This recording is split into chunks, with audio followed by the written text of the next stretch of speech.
The PlayStation 2 had a fantastic library of horror games, so this month I thought I would highlight some of them. While I'm sure you've heard of many of them, I still thought that they would be fun and interesting to talk about. The first game I'll be talking about is Gregory Horror Show, a game that was only officially released in Japan and Europe. It's also adapted from a CGI anime of the same name. Much like the anime, the game begins with the player character lost and wandering aimlessly through the woods. That's when they arrive at the Gregory house. They're soon introduced to the proprietor of the hotel, the eponymous Gregory. He almost seems friendly as he welcomes us and leads us to our room, but there's definitely a sliminess to his demeanor and tone of voice. Have a pleasant sleep, my friend. You'll be needing it, believe me.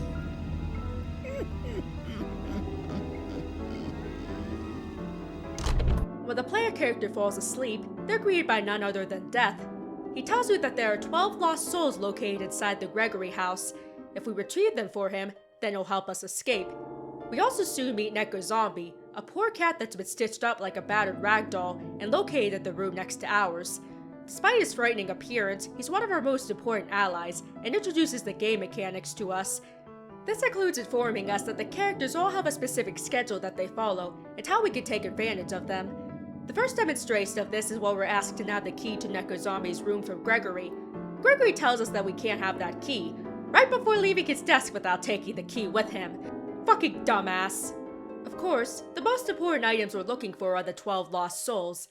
Once you obtain a soul, all you need to do is go to sleep, and death will gladly take it off your hands. However, collecting these souls is easier said than done. You see, you aren't the only guest at this hotel. The place is populated with nightmarish denizens, all of whom are characters from the anime. They each carry a lost soul, and they aren't about to give them up very easily. So it's up to you to use your wits to take these souls, and to survive. What's there to survive, you ask? Well, they aren't too happy whenever you take the soul they're carrying, and will chase after you on sight. If they catch you after you've taken their soul, they'll subject you to a horror show, which isn't exactly a pleasant experience for your character. Not only that, but they'll also take back the soul you worked so hard to obtain if you're carrying one. Bottom line, avoid getting caught at all costs, and save often. The game is divided into 5 chapters, which are referred to as nights.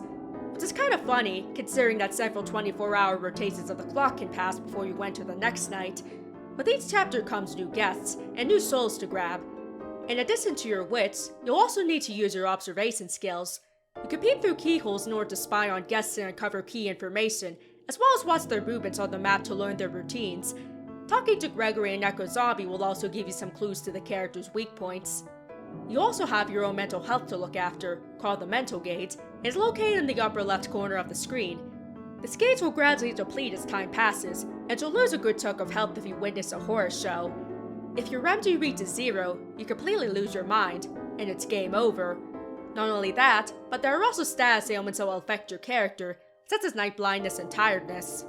Luckily, your health can be restored by eating herbs, and there are medicines that can cure certain status effects.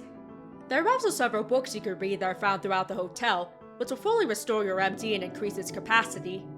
However, you can only carry 8 items on your person, so you'll often need to unload some on the shelves in your room. Sleeping will restore a lot of health, but it won't work if you try it right after you've woken up, so you can forget about spamming sleep. You can also barter for objects at the Gregory Horror Shop, which is also where you'll find certain key items.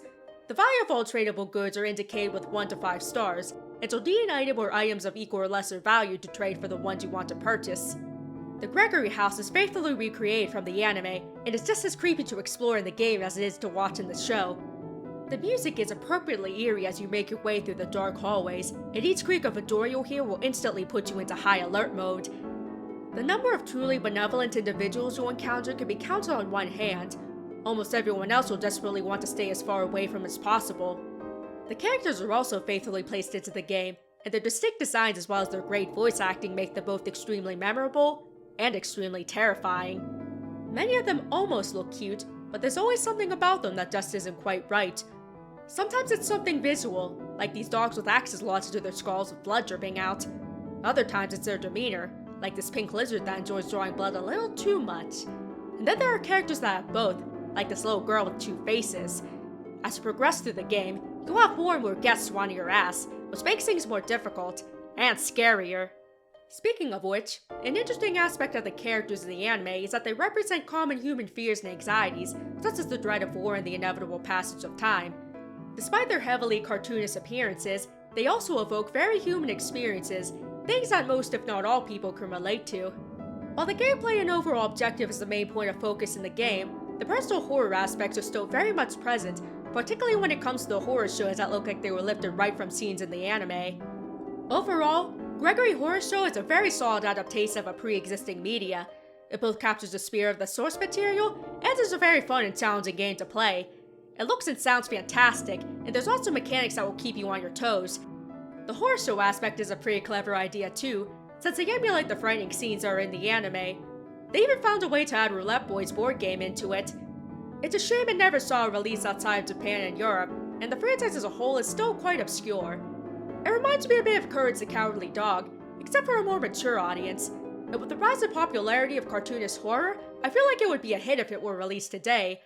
This guy in particular would probably get a lot of fan art, as in, the kind that makes him much more humanoid and extremely attractive. Hey, I'm not judging, no pun intended. I'm just making a guess based off what I've seen from the internet. In all seriousness though, this game is definitely worth a look, even if you know nothing about the anime. However, the anime is still something I'd recommend as well. Thanks so much for watching! If you enjoyed the video, be sure to click like, and subscribe if you want to see more.